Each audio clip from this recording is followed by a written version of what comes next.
সাবেক DMP commissioner Asaduzzaman মিয়া এবং মিরপুর বিভাগের ডিসি মোল্লা নজরুল ইসলাম তাদেরকে একটি মামলায় হাজির করা হয়েছিল এখানে প্রোডাকশন ওয়ারেন্ট মূলে।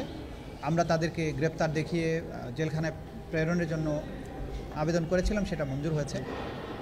তাদের বিরুদ্ধে যে অভিযোগটা ছিল সেটা হচ্ছে 2016 সালের 25শে জুলাই কল্যাণপুরের জাহাজবাড়ি নামে একটা বাড়িতে 9 জন তরুণকে আটকে রেখে সেখানে সোয়াতের টিম সহ সিটিটিসির টিম সহ যে তাদেরকে বাসার মধ্যে গুলি করে হত্যা করে তাদেরকে জঙ্গি হত্যা করা হয়েছে বলে তারা প্রচার করে। আমরা তদন্তে জানতে পেরেছে আমাদের তদন্ত সংস্থা যে এই 9 জন তরুণকে দেশের বিভিন্ন স্থান থেকে গ্রেপ্তার করে নিয়ে আসা হয় বহু আগে,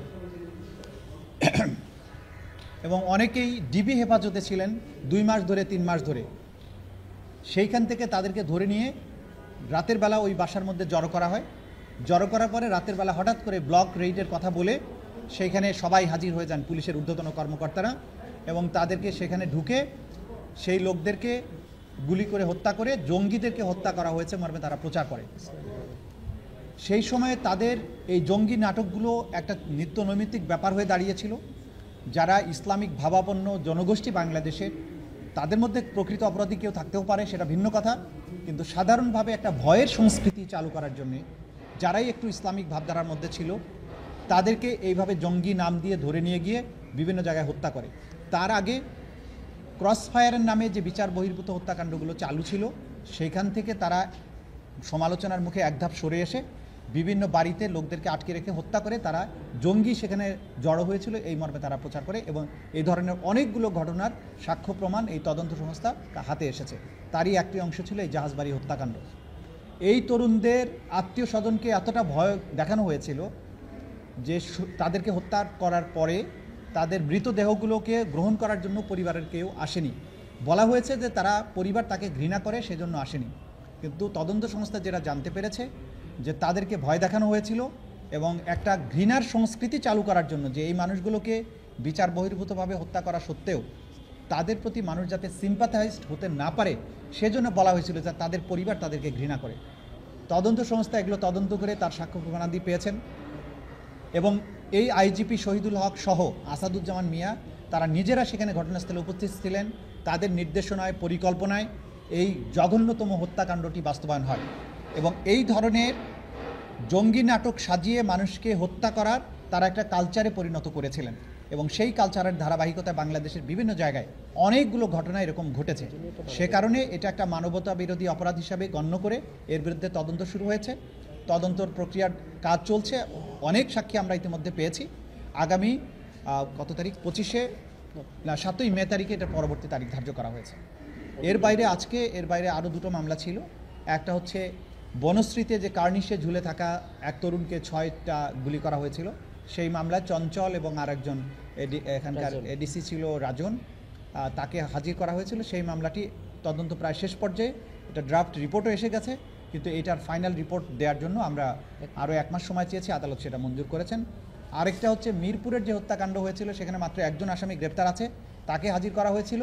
সেখানে আরও বিস্তৃত পরিসরে তদন্ত দরকার, সেজন্য 3 মাস সময় চাওয়া হয়েছে, আদালত সেটা মঞ্জুর করেছে। এটা ছিল মোটা দাগে আজকের প্রসেস। হতাশা নেই, তিনি হতাশার কথা বলেননি। তিনি যেটা বলেছেন যে এত বড় তদন্ত, মানে এত বড় অপরাধ হয়েছে, এত মানুষ মারা গিয়েছে, মাত্র 100 কতজনকে আপনারা গ্রেপ্তার করেছেন, সেটা তো যথেষ্ট নয় বলে তারা মনে করছেন। তা আমরা যেটা জানিয়েছি যে আমরা তো মানবতা বিরোধী অপরাধের ক্ষেত্রে প্রথমেই হাজার হাজার মানুষকে আমরা গ্রেপ্তার করতে চাইনি। আমরা তদন্তের মাধ্যমে প্রথমে তো মাস্টারমাইন্ডদেরকে বের করার চেষ্টা করছি, এবং সরাসরি যারা সম্পৃক্ত গ্রাউন্ডে ছিল সেগুলোকে আগে আইডেন্টিফাই করা হচ্ছে, এবং ক্রমান্বয়ে এর সাথে যারা জড়িত ছিলেন তাদেরকে আইডেন্টিফাই করা হবে। এটা আমরা আদালতকে জানিয়েছি। কারণ ক্রাইমস অ্যাগেনস্ট হিউম্যানিটিতে আমরা যদি যাত্রাবাড়িতে একসাথে 500 পুলিশকে অ্যারেস্ট করি তাহলে ক্রাইমস অ্যাগেনস্ট হিউম্যানিটির তদন্তটা প্র্যাকটিক্যাল না। আমাদেরকে আগে মাস্টার মাইন্ডদেরকে বের করতে হবে, তারপরে যারা গ্রাউন্ডের দায়িত্ব প্রাপ্ত ছিল, যারা মেইনলি অফেন্সগুলো করেছে সেগুলোকে আমরা ধরব। এবং আমরা বারবারই বলেছি যেটা প্র্যাকটিক্যাল না যে বাংলাদেশের সব পুলিশের বিচার আপনি করতে পারবেন।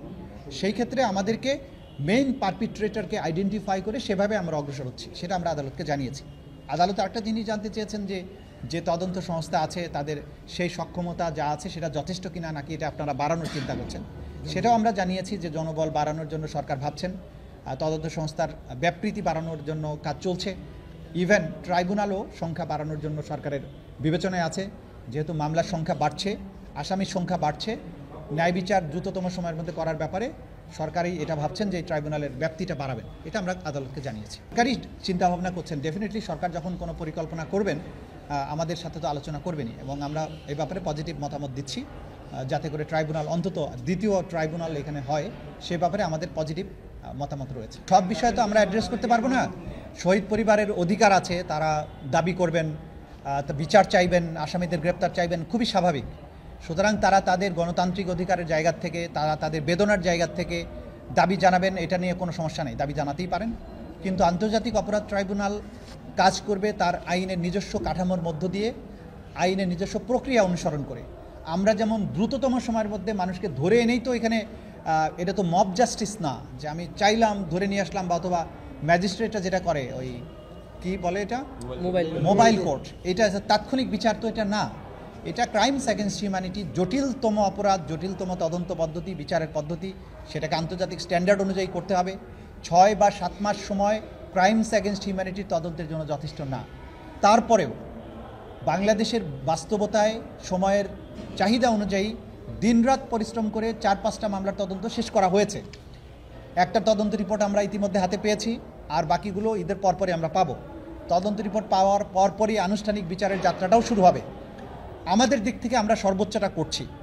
দাবি যারা জানাবেন তারাও দাবি জানাবেন, আমাদের কোনো সমস্যা নাই, আমরা তাতে কোনো চাপ অনুভব করি না। তাদের গণতান্ত্রিক দাবি তারা জানাবেন, তাদের বিচার প্রাপ্তির অধিকার আছে তারা জানাবেন। আর আমরা যেটা করব, আইনের কাঠামোর মধ্যে থেকে আন্তর্জাতিক এবং দেশীয় স্ট্যান্ডার্ড মেনটেন করে ন্যায় বিচার নিশ্চিত করার জন্য যতটুকু সময় দরকার সেটা আমরা নেব, যতটুকু প্রসিজিওর মেনটেন করা দরকার সেটা আমরা করব। আমরা কোনো চাপ অনুভব করি না।